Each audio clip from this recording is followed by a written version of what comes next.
Salut à tous, bienvenue dans cette nouvelle session de Millennials Fortunes Education. Josh ici encore une fois et littéralement très rapidement nous allons jeter un coup d'œil sur le calendrier économique.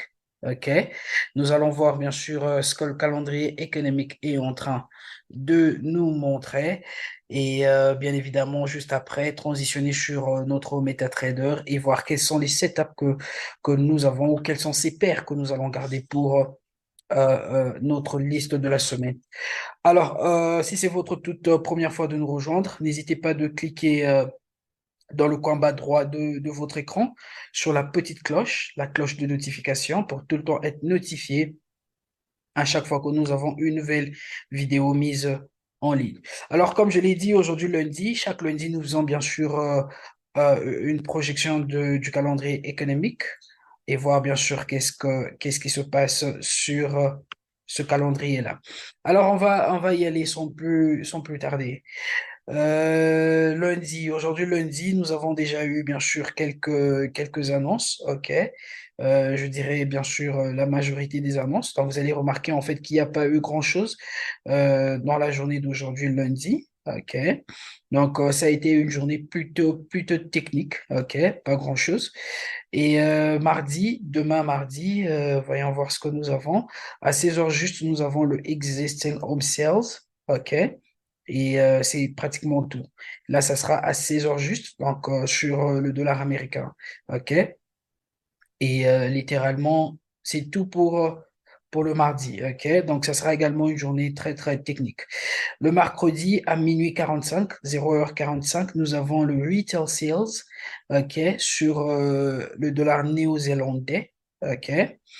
Et quoi d'autre? Voyons voir. À 10 heures juste, nous avons le CPI month to month sur le rand sud-africain. Pour ceux qui trade le rand sud-africain avec nous, OK, le mercredi à 10 heures juste, nous avons cette annonce qui est une annonce assez importante qui va bien sûr nous indiquer l'inflation, OK, en Afrique du Sud. 14h30, nous avons le retail sales, OK, month to month. Ça sera sur le dollar canadien. Le dollar canadien sera affecté. 16 heures juste, nous avons le New Home Sales. OK. Là, c'est sur le dollar américain. Et à 16h30, nous avons le Crude Oil Stock Change. OK. Comme d'habitude. Voilà tout pour la journée du mercredi. Et le jeudi, voyons voir ce que nous avons le jeudi. Jusque-là, rien. 14h30, nous avons le Core Durable Goods. OK. Là, c'est bien sûr à 14h30 sur le dollar américain. C'est pas grand-chose, mais nous allons quand même garder cet événement-là à l'œil. OK. Et voilà tout pour le jeudi. OK. Ça, c'est tout pour le jeudi. OK. Euh, vendredi. Vendredi à 8 heures juste, nous avons le GDP qui vient de la zone européenne, précisément l'Allemagne. Donc, c'est vraiment pas grand-chose. OK. 10h30, nous avons le Business Climate. OK. Toujours venant de l'Allemagne. À 13 heures juste, nous avons la présidente de la Banque centrale européenne, Christine Lagarde, qui va faire un discours.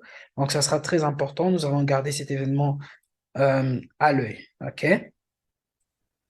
Et à 16h05, nous avons le président ou le chair de la Réserve fédérale américaine, OK, Powell, qui va tenir également un discours, OK.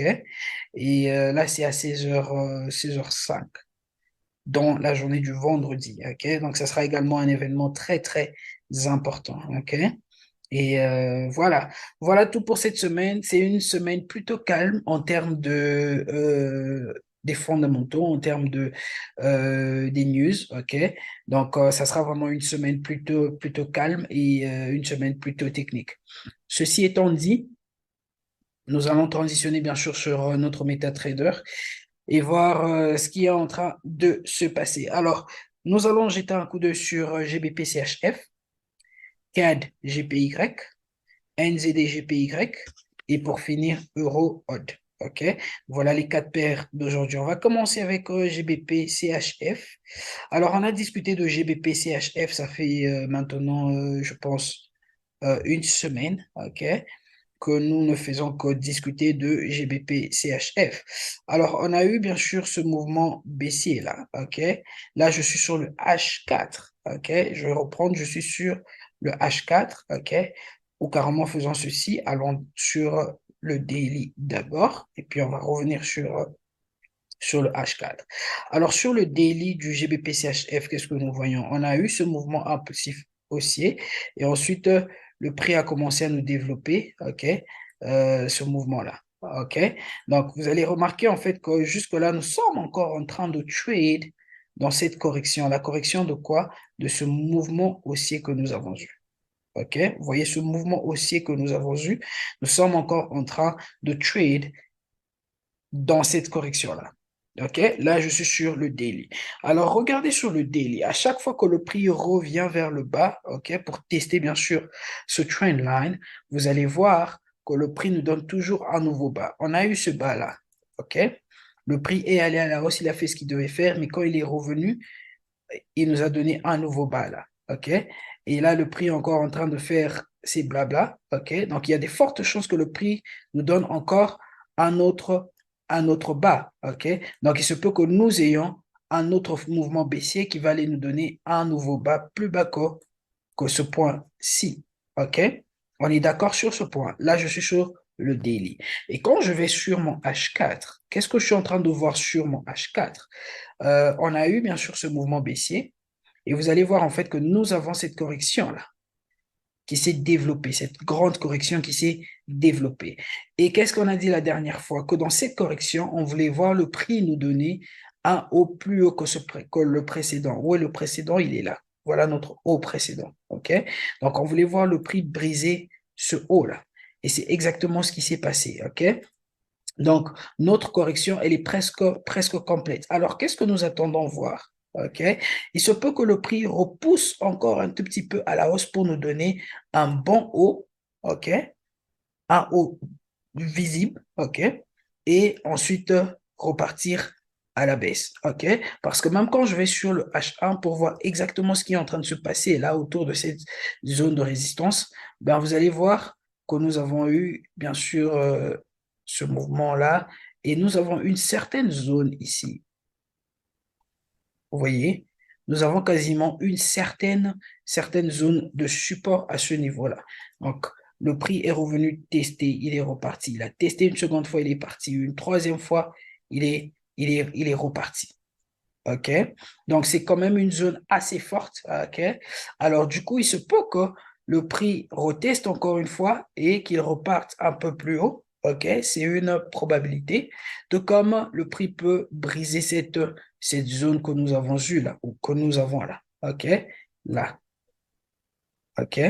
Il se peut que le prix brise cette zone-là, reparte à la baisse, revienne retester un tout petit peu la zone et puis qu'il reparte encore à la baisse. OK? Là, c'est avec GBP CHF.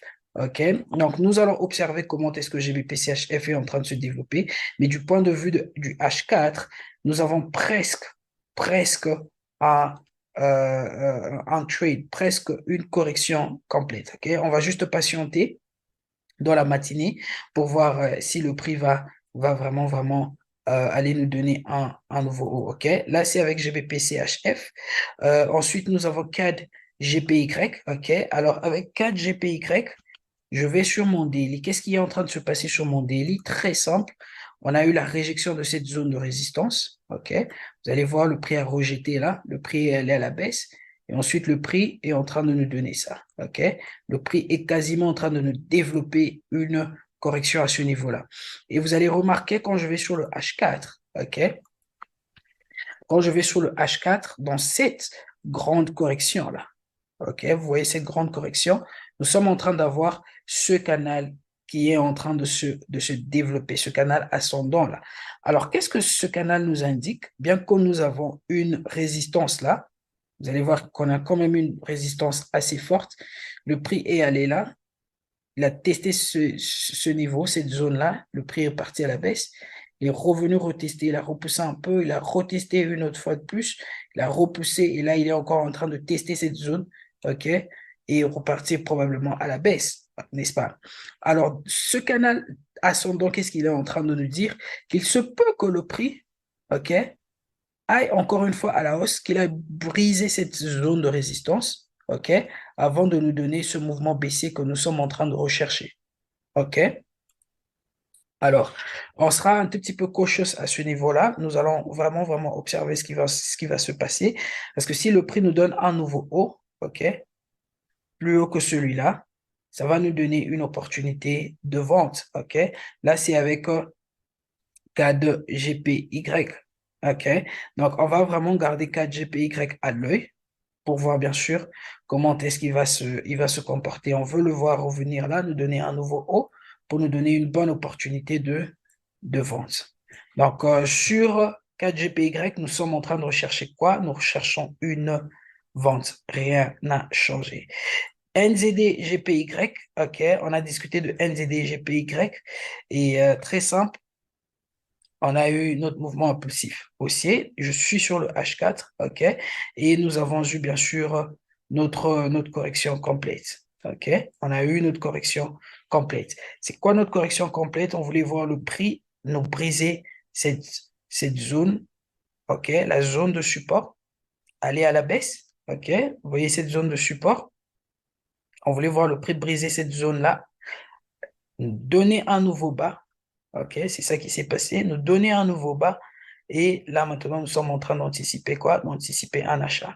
Alors, sur NZDGPY, il se peut que le prix revienne encore une fois de nous donner un autre bas, plus bas même que le précédent, avant bien sûr de nous donner ce mouvement haussier. OK?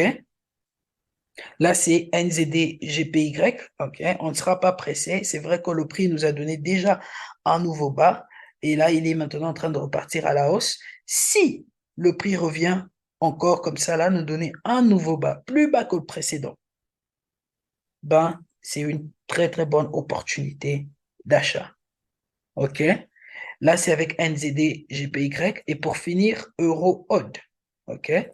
Avec Euro-OD, c'est très simple. Nous sommes là, voilà. Euro-OD, très simple. Alors, on a eu bien sûr ce mouvement impulsif haussier et à partir de là, le prix est en train de faire ceci. Alors, tout ceci, c'est une indication que nous allons potentiellement avoir un mouvement baissier qui va venir jusqu'à at least dans cette zone. Vous voyez la zone de 50 à 61,8. Ce sont nos zones fibres. Donc, nous sommes en train d'attendre que le prix revienne à l'intérieur. Donc, ce que nous recherchons là, c'est quasiment une vente. Alors, quand je zoome in, OK? Quand je zoome encore in, excusez-moi, quand je vais sur le H1, parfait. Ça devient encore beaucoup plus clair, n'est-ce pas? On a eu bien sûr notre mouvement là, le prix est revenu, et là il est en train de faire quoi? Il est en train de faire ceci, et il se peut que le prix nous donne ce mouvement-là, n'est-ce pas? Alors ce mouvement-là, ça peut être potentiellement la correction de ce mouvement haussier, ok? Vous voyez ce mouvement impulsif haussier que nous avons, monte, il descend, et puis il repart, là, il se peut que ça nous donne une correction de ce mouvement impulsif haussier, ok? Tout comme à partir de ce haut-là, le prix, il, il va repartir à la baisse. C'est une probabilité, ok?